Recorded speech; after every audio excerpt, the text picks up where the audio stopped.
Welcome back, my fellow pigment nerds, and in this episode we are going to be looking at the Sicklerite Genuine. Daniel Smith writes about Sicklerite as a wonderful, neutral cocoa brown, named for the mineral collectors who discovered it in San Diego County in 1912. Sicklerite Genuine displays beautiful granulation and lets down from a dark chocolate brown to a soft cafe au lait. A true neutral, it tones down bright colors, creating color harmony with seductive texture. Try mixing it with French ultramarine for an atmospheric blue-gray or Sleeping Beauty turquoise genuine for a soft ocean green. The Sicklerite Genuine is a series 4 color, so a little bit more expensive than most of the other Primatek colors.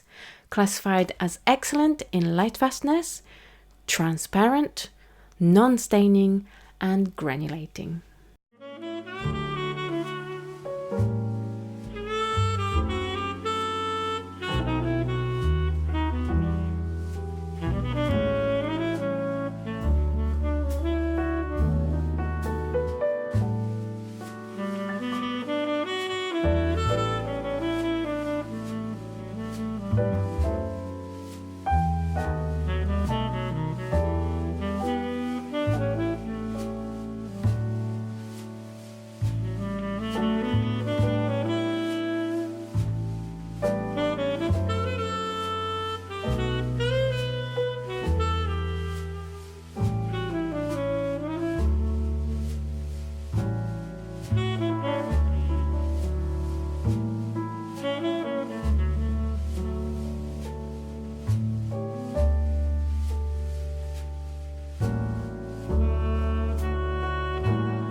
Welcome back, the paints have dried and this is Sicklerite Genuine. My first impression is that it's really similar to the Tiger's Eye, so let's just bring that back.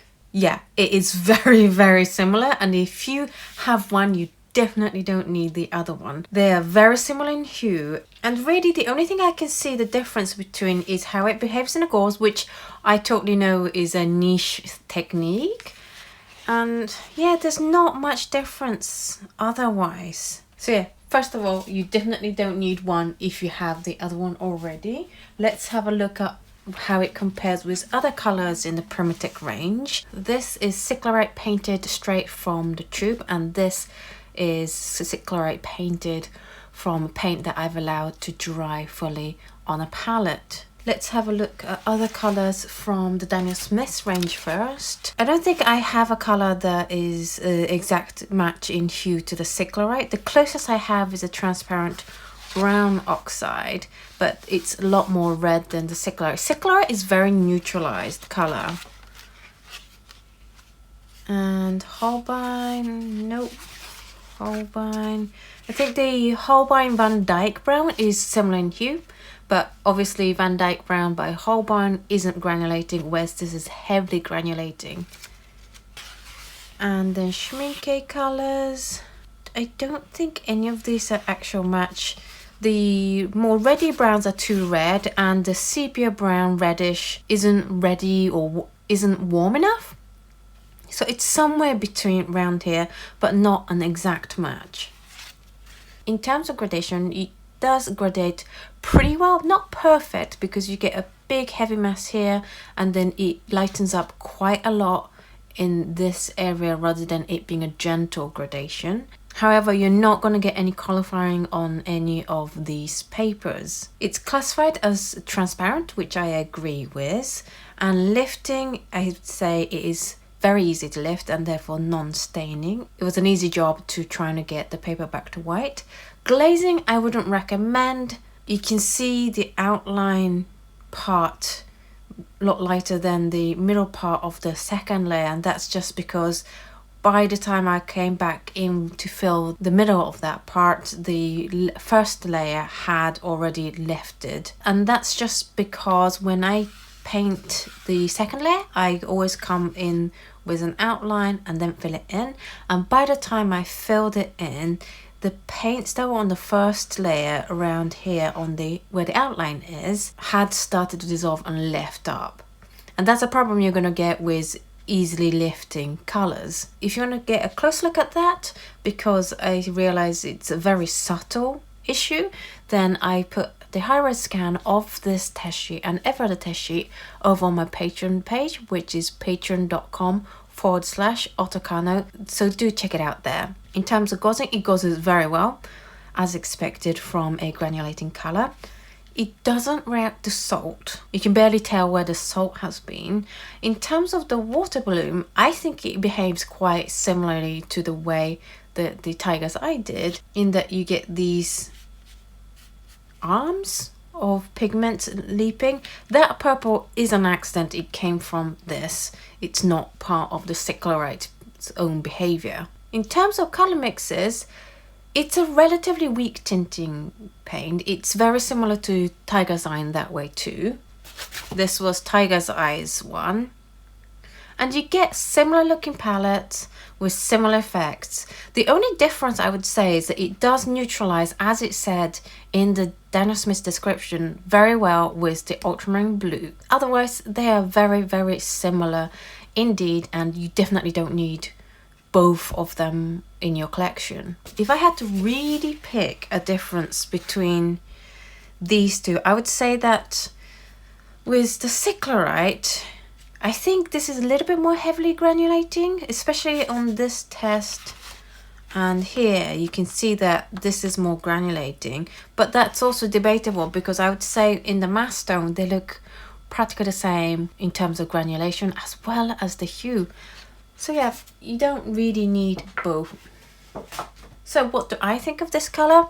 Well, you know how I felt about the Tiger's Eye and how I felt it was a little bit sickly and I didn't like how it mixed with other colors. I feel pretty much the same about the Sicklerite. I can take it or leave both the Sicklerite and the Tiger's Eye.